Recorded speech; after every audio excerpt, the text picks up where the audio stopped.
베드로 후서 1장 12절부터 21절 말씀 보겠습니다.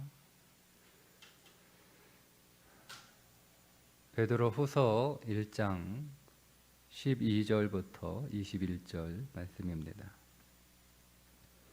그러므로 너희가 이것을 알고 이미 있는 진리에 서 있으나 내가 항상 너희에게 생각나게 하려 하노라.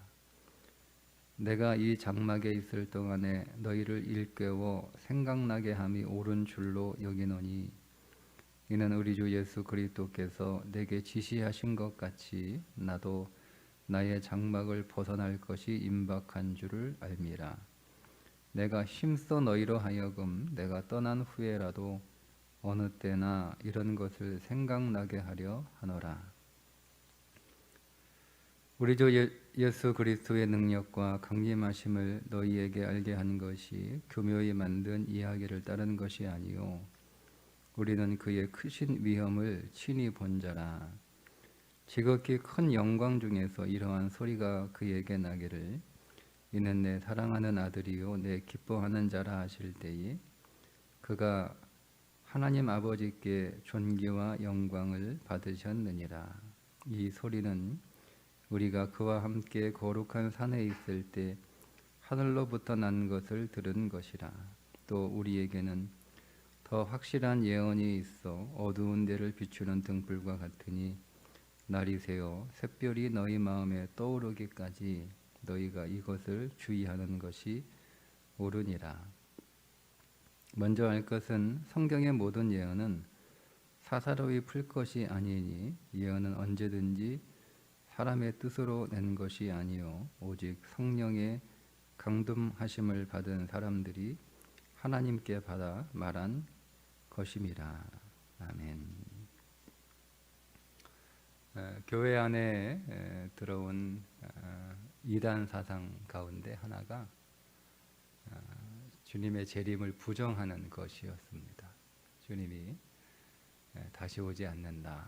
그러니까 그렇게 힘들게 신앙생활 할 필요 없다. 이런 거짓 사상들이 교회 안에 흘러들어와서 교인들을 현혹하고 있었습니다. 지금 열심히 박해와 싸워 신앙을 지키려고 하는 사람들에게 그럴 필요 없다라고 하니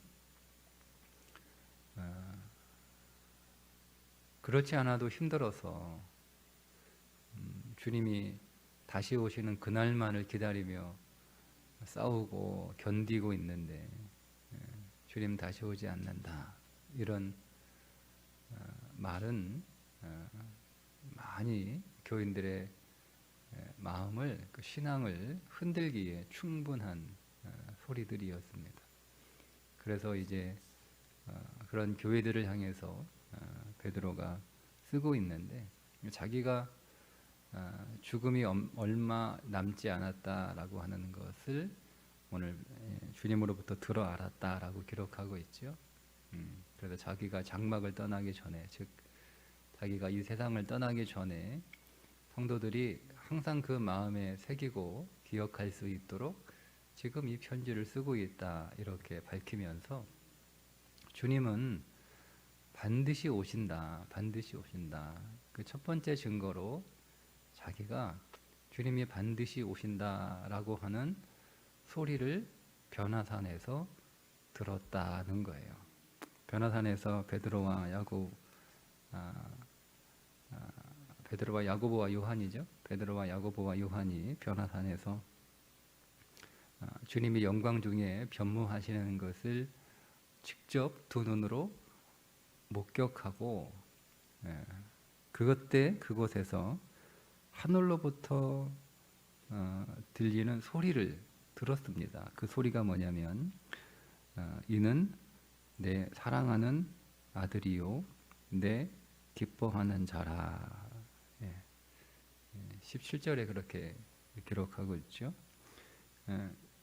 이 말씀은 예수님이 세례 받으실 때에도 하늘로부터 들리는 음성이었고 변화산에서 변무하실 때에도 하늘로부터 들렸던 음성인데 이 말씀의 출처는 시편 2편 7절입니다. 시편 2편 7절에 내 사랑하는 아들이요 내 기뻐하는 자라라고 하는 말씀이 기록되어 있어요. 그런데 시편 2편 7절의 그 시의 그 배경이 뭐냐면 시온산에 왕으로 등극하는 자가 적대적인 세력들을 지배하고 다스리게 될 것이다. 그런 내용이거든요. 그런데 그 말씀은 종말론적인 말씀이기도 해요. 이제 한 왕이 이 땅에 오셔서 이 세상을 심판하시고 이제 다스리실 것이다 라고 하는 말씀이기도 합니다.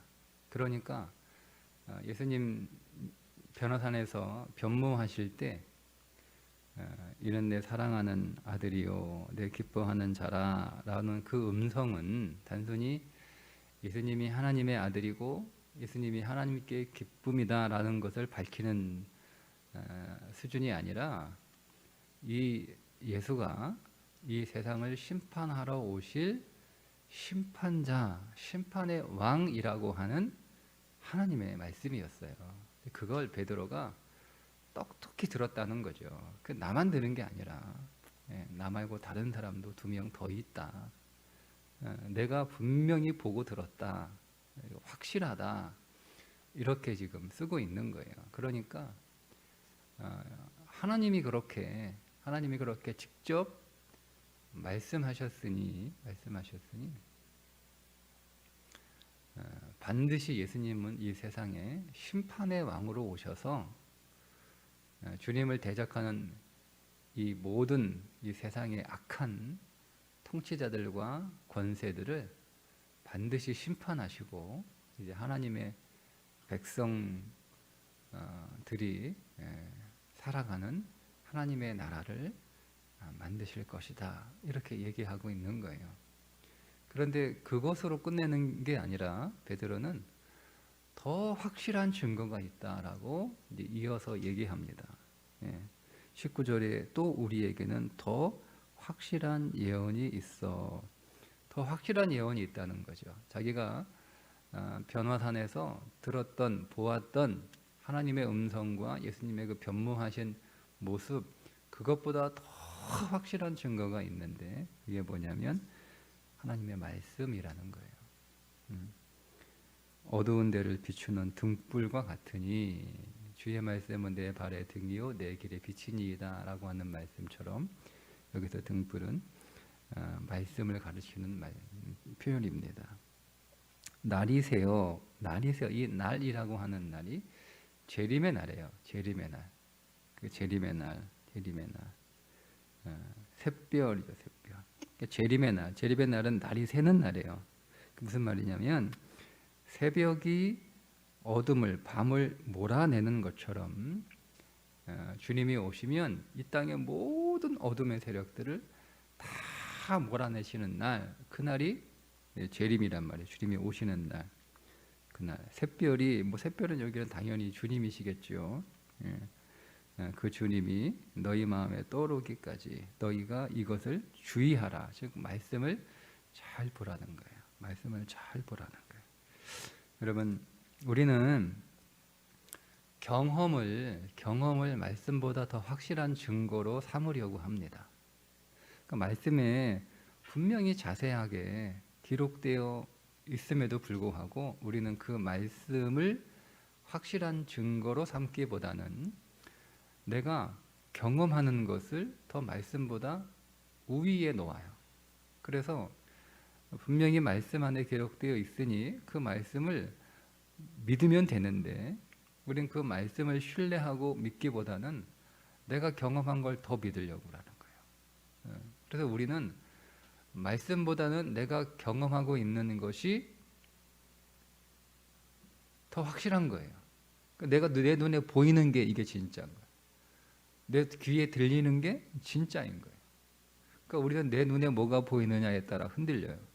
내 귀에 어떤 소리가 들리느냐에 따라 우리는 흔들리는 거예요. 그런데 우리 눈에 뭐가 보이든지 우리 귀에 어떤 소리가 들리든지 그거보다 더 확실한 증거가 있는데 그게 하나님의 말씀이라는 거예요. 그러니까 성도는 지금 베드로 자신도 그렇잖아요. 자기는 그런 여기에 베드로가 뭐라고 쓰고 있냐면 자기가 경험한 이 경험은 아주 특별한 경험이고 아무나 볼 수 있는 경험이 아니라고 씁니다. 그런데도 베드로는 이것을 말씀보다 더 확실한 증거로 삼지 않아요. 내가 개인적으로 변화산에서 변노하신 주님을 보았고 하늘로부터 영광 중에 들리는 소리를 내가 분명히 들었지만 그러니까 그것을 증거로도 내가 제시할 수 있지만 더 확실한 증거가 있는데 그게 뭐냐? 하나님의 말씀이라는 거예요. 하나님의 말씀. 그러니까 지금 상황은 변모산에서 목격할 때 그 베드로는 확실했겠죠. 아, 저분이 하나님의 아들이구나. 저분이 분명히 하나님이시구나. 저분이 분명히 이 땅을 심판하실 심판의 왕이시구나. 분명히 그때는 확신을 했어요. 그런데 지금은 상황이 보니까 베드로 자신은 로마 감옥에 갇혀 있죠. 이제는 머지않아 죽을 것이라고 하는 그런 소식이 들려오죠. 그것이 자기 안에서 점점 더 확신을 얻게 되죠. 그러면 지금 베드로가 처한 상황은 이 믿음이 흔들릴 수밖에 없는 상황이에요. 근데 만약에 베드로가 상황에 믿음의 근거를 두었다면 변화산에 있을 때보다 지금 훨씬 더 그의 믿음이 약해지고 그의 믿음이 떨어져 있어야 되는 거예요. 그런데 오히려 베드로는 변화산에서 눈으로 직접 본 이거는 뭐 인류에서 3명밖에 볼 수 없는 그 12제자 가운데 3명만 특별히 또 선택이 돼서 볼 수밖에 없었던 아주 놀라운 일이거든요. 그런데 그 경험과는 상관없이 지금 자기 눈에 보이는 현실은 불안하고 두렵고 힘들고 어려운 형편이지만 그러나 이 베드로의 믿음이 흔들리지 않았던 이유가 뭐예요? 말씀의 근거를 두었기 때문에 그렇습니다. 기록된 말씀의 근거를 두었고 주님으로부터 들었던 주의 말씀을 근거로 했기 때문에 상황이 더 힘들고 어려워도 오히려 베드로는요 믿음이 더 강해지고 있는 거예요. 더 강해지고 있는 거예요. 그래서 지금 교회에 쓰는 편지에서도 더 확실한 예언이 있는데 그게 하나님의 말씀이다. 기록된 하나님의 말씀이다. 이렇게 그 하나님의 말씀을 근거로 확신을 해야지. 엉뚱하게 사람 말 듣지 말고 사람의 철학이나 사람의 해석이나 사람들의 생각 듣지 말고 흔들리지 마라. 주님 반드시 오신다. 오셔서 이 세상을 심판하신다. 지금 우리를 박해하고 우리를 괴롭히고 있고 우리를 학대하고 있는 저 악한 세력들 하나님 가만히 두지 않으신다. 끝까지 견뎌라. 이렇게 얘기하고 있는 거예요. 자, 그런데 그 하나님의 말씀을 20절에 보니까 먼저 알 것은 성경의 모든 예언은 사사로이 풀 것이 아니니 예언은 언제든지 사람의 뜻으로 내는 것이 아니요 오직 성령의 감동하심을 받은 사람들이 하나님께 받아 말한 것이다. 이렇게 쓰고 있습니다. 그 말은 하나님의 말씀을 그렇게 자기 생각이나 자기 철학이나 자기 사상이나 자기 경험 가지고 그렇게 쉽게 그렇게 풀어서는 안 된다는 거예요. 왜냐하면 하나님의 말씀은 성령에 감동된 사람들에 의해서 기록된 말씀이기 때문에 반드시 성령의 조명 아래에서 해석해야 되고 성령의 조명 아래에서 이해를 해야 된다라는 거죠. 그래서 여러분 성령의 감동으로 기록되어 있다라고 하는 얘기, 그리고 성령의 조명 아래에서 해석해야 된다라고 하는 말씀은 어떤 의미냐면 성경은 그리스도에 관한 말씀이라는 뜻이에요. 그리스도의 영에 감동되어 쓴 사람, 예수님도 말씀하시잖아요. 모든 성경은 다 나에 관한 이야기다라고 말씀을 하셨으니까 성경은 다 성경 안에서 다 그리스도 얘기하고 있는 거예요. 그리스도 얘기. 그러니까 우리는 성경 안에서 다른 얘기를 우리는 들으면 안 돼요. 그거는 성경을 사사로이 푸는 거예요. 성경은 오직 그리스도에 관한 말씀만 하고 있으니까 우리는 성경 안에서 그리스도를 발견하고 그리스도를 해답으로 찾는 거예요. 그러니까 오늘 우리가 말씀이 오늘 우리 인생의 빛인데, 오늘 빛이라고 말씀하잖아요. 그죠? 어두운 데를 비추는 등불과 같다. 그러니까 경험이 우리의 인생의 빛이 되면 밝을 때도 있고 어두울 때도 있단 말이에요. 내가 좋은 경험을 했어요. 내가 긍정적인 경험을 했어요. 예를 들면 아픈데 정말 고칠 수 없는 질병인데 내가 그 병이 나은 경험을 했어요. 그러면 야, 내가 그거 옛날에 그렇게 아팠는데 내가 다 나았어. 너도 나을 거야. 이렇게 얘기하죠. 왜? 경험에 비추어. 근데 만약에 내가 경험을 반대로 한 거예요. 내가 나도 옛날에 그거 아팠는데 내가 못 고쳤어. 내가 평생 고생해 지금. 그거 못 고쳐. 절대 못 고쳐. 그러면 그 경험이 어두운 거예요. 그러니까 우리의 경험이라고 하는 것은요, 사람에 따라 때에 따라 내 인생을 밝게 하기도 하고 내 인생을 어둡게 하기도 해요. 한번 들어보세요. 여러분 한번 생각해 보세요. 우리가 어떤 일을 겪고 있는데 그 일을 겪었던 주변의 사람들이 많은데 모든 사람들이 다 똑같은 얘기 하는 게 아니에요. 우리가 어떤 일을 겪으면 야, 큰일 났다. 너 이젠 망했다. 이렇게 말하는 사람도 있고 괜찮아. 그런다고 죽지 않아. 잠깐 힘들고 어려운 건데 견디고 충분히 이겨낼 수, 이렇게 얘기하는 사람도 있고. 그러니까 우리가 어떤 얘기를 듣느냐에 따라 내 마음이 밝아지기도 하고 또 내 마음이 어두워지기도 한단 말이에요. 이 경험은 우리의 인생을 밝게 비출 수 없어요. 그러니까 우리 인생을 환하게 항상 비춰주는 건 뭐냐면 하나님의 말씀입니다. 말씀이 오늘 우리의 인생을 밝게 비춰주는 거예요. 그러니까 우리가 여러분 우리의 삶을 해석할 때 어떻게 해석해야 되는 거예요? 말씀으로 해석해야 되는 거예요. 말씀으로.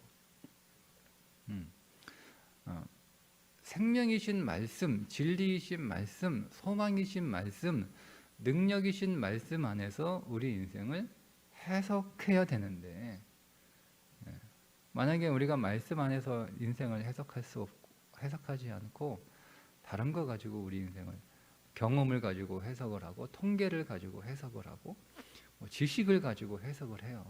그러면 여러분 우리 인생을 온전하게 해석할 수 없습니다. 오직 말씀으로만 우리 인생을 비춰봐야 되는 거예요. 말씀 안에서 어떻게 성경에 내가 살았던, 내가 겪었던 모든 일들이 다 기록되어 있어요. 성경에 다. 그러니까 내 인생은 성경 밖에서 일어나지 않아요. 이 역사도 성경에 다 기록되어 있는 거예요. 성경 밖에서 이 역사가 진행되지 않습니다. 하나님은 이 역사도 성경 안에서, 말씀 안에서 다 움직이세요. 세상에 일어나는 그 어떤 일들 한번 성경에 다 있습니다. 찾으면 다 있습니다. 그러니까 거기서 우리가 답을 얻는 거예요. 거기서 해석하고 거기서 답을 얻을 때, 그럴 때 내 인생이 빛이 되는 거지.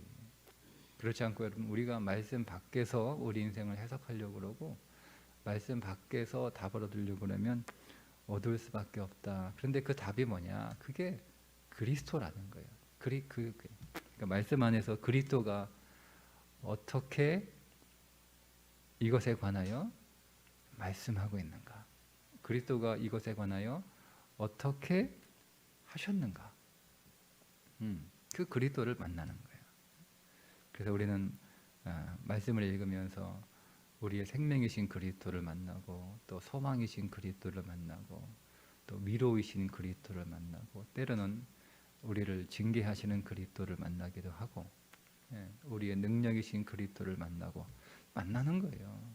그래서 그 그리스도가 우리에게 뭐라고 말씀하시는지 그 말씀을 우리가 받아서 성경을 통하여 그 말씀을 우리가 받아서 그 말씀에 순종하는 거예요.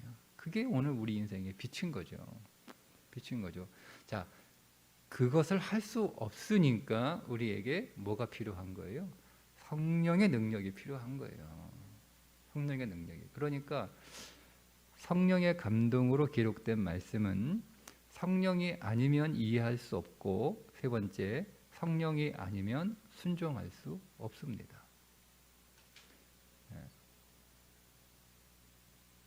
그러니까 우리가 말씀 읽기 전에 늘 진리의 영이신 성령께서 이 말씀을 통하여 그리스도를 만날 수 있도록 기도해야 되고, 성령께서 그 말씀을 우리에게 깨닫게 해주시고 보여주시면 그 말씀이 내 삶에서 적용되고, 즉 내가 그 말씀에 적용할 수 있도록, 순종할 수 있도록 또 성령님께 기도해야 되는 거예요.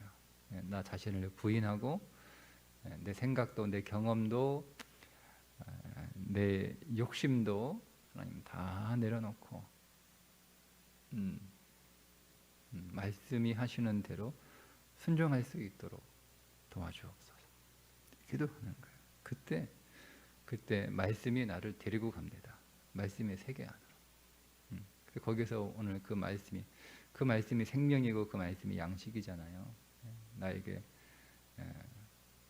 생명이 더 부어지고 나에게 주의 양식이 더 많이 공급돼서 내가 그 말씀으로 힘을 얻고 이 모든 삶을 이겨내어 결국 승리하는 거예요. 오늘 우리의 삶을 우리의 경험이나 우리의 지식이나 사람들의 말로 해석하지 말고 오직 말씀으로 해석할 수 있도록 성령께서 비추어 주시기를 축복합니다. 그래 그 말씀 잘 순종하여 결국 이겨내시기를 주님의 이름으로 축복합니다. 기도하겠습니다.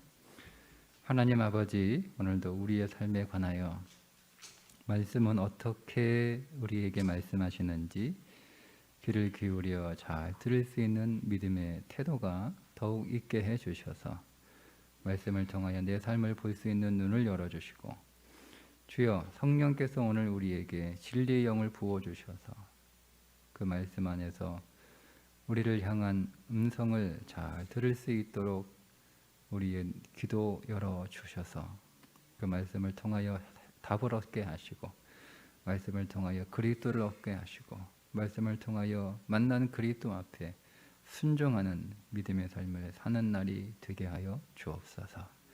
예수님의 이름으로 기도하옵나이다. 아멘.